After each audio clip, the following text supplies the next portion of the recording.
A psychological clock ticks in the mind of every commander in the Iranian Revolutionary Guard. This clock is set to exactly 18 hours.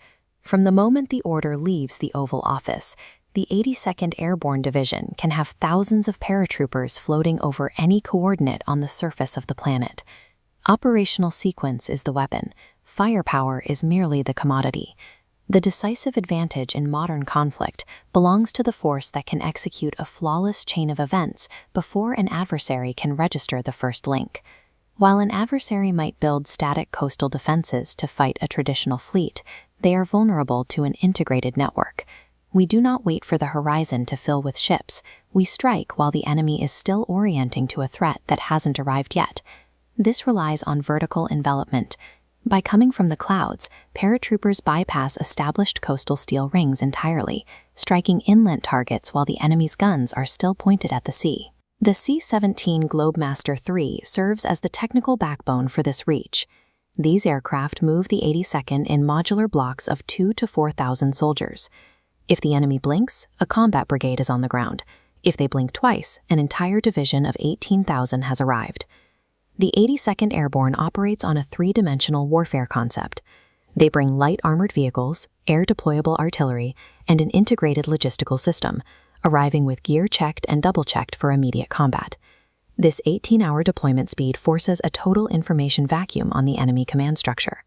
The descent is a mathematical certainty, occurring while the opposition is still trying to figure out why their communications have been severed. Collapsing the enemy's OODA loop renders their entire defensive strategy obsolete. This sequence creates a total information vacuum, ensuring that the speed of the assault dictates the outcome. The architecture begins with a 0.4-second impact. An AGM-88 HARM anti-radiation missile hits the Iranian search radar at Bandar Abbas at 1,500 miles per hour. The fragmentation warhead shreds the sensor array before the crew can react. While the primary dish is still spinning from the kinetic force, a second AGM-88 follows the residual heat trail. It vaporizes the facility's hardened power vault, neutralizing secondary sensors. Simultaneously, an EA-18G Growler, loitering at 40,000 feet, paints the theater with high-intensity digital noise, creating a pocket of artificial silence across the entire naval district. The Growler performs active masking by identifying the specific frequencies used by S-300 missile batteries. It then fires a concentrated burst of energy at those exact wavelengths, blinding the battery's tracking capabilities. This creates an electronic dead zone in the enemy's radar coverage. Within this map, the red detection domes are neutralized by the blue RF interference patterns, leaving a clear path through the defense. This dead zone allows the slowest stealth assets to penetrate deep into hostile airspace. Unopposed by radar, they can reach high-value targets that would otherwise be impenetrable. The B-2 Spirit delivers the heaviest punch in this sequence. It releases satellite-guided JDAMs, programmed to hit specific bunker vents and radar arrays on Karg Island, decapitating the command infrastructure from above. The coordination between the Growler and the B-2 ensures the descent path for the 82nd Airborne is cleared. By the time the paratroopers reach 1,000 feet, the primary threats to their transport planes have been vaporized. The simultaneous electronic and kinetic strike results in a total collapse of the enemy's ability to observe and orient. They are fighting a ghost network they can no longer see. This architecture of silence is the prerequisite for everything that follows. It systematically turns a fortified region into a tactical vacuum. If the 82nd is the cork in the bottle, Karg Island is the bottle itself. This 12-square-mile rock represents 90% of Iran's oil revenue. The seizure is led by the USS Tripoli and the 2,500 Marines of the 31st Marine Expeditionary Unit. Their mission is to secure the island's critical infrastructure before a scorched earth policy can be enacted. U.S. forces utilize land at 40 miles per hour, allowing the U.S. to land armor on 70% of the world's coastlines. Supporting them is the MV-22 Osprey. This tilt-rotor aircraft combines helicopter versatility with fixed-wing speed, allowing Marines to launch from over 100 miles offshore and arrive at the target in under 30 seconds of transition time. The AH-1Z Viper provides close air support, using its M197 20mm cannon to suppress IRGC ground troops.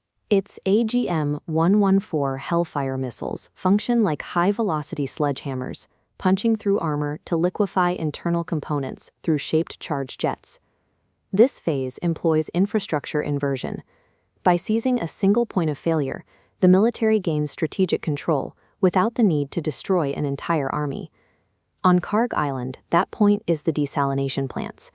The island has no natural fresh water. It relies on these massive facilities to keep its personnel alive. By securing these plants and the electrical grid, the Marines create a tactical dilemma.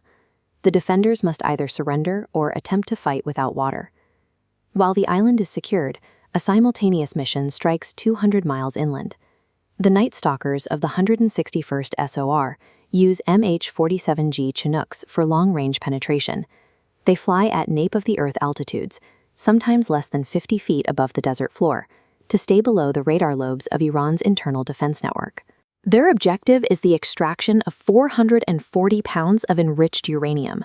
By owning the water at Karg and the nuclear material at Isfahan, the U.S. military achieves strategic dominance. Control is gained through the seizure of critical nodes, rather than a costly mainland invasion. The adversary responds with a swarm attack, launching thousands of Shahed 136 drones and fast boats. They aim to overwhelm the theater through sheer volume and anti-ship missiles. Managing the defense is the E-2D Advanced Hawkeye. As the central nervous system of the theater, its APY-9 radar has a 310-mile detection range, equivalent to sitting in New York City and tracking every car in Washington, D.C. The Hawkeye applies sequence logic. The system automatically feeds telemetry to the most efficient interceptor in the web, assigning targets based on the time to impact and the highest probability of a kill. This data flows instantly to Arleigh Burke-class destroyers in the Gulf.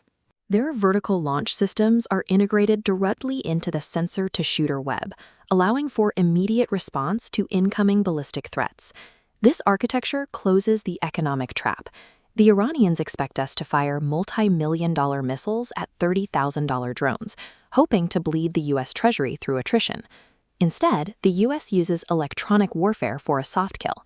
By disrupting the drone's GPS guidance with radio waves, the swarm is forced to crash harmlessly into the sea for a fraction of the cost of a missile.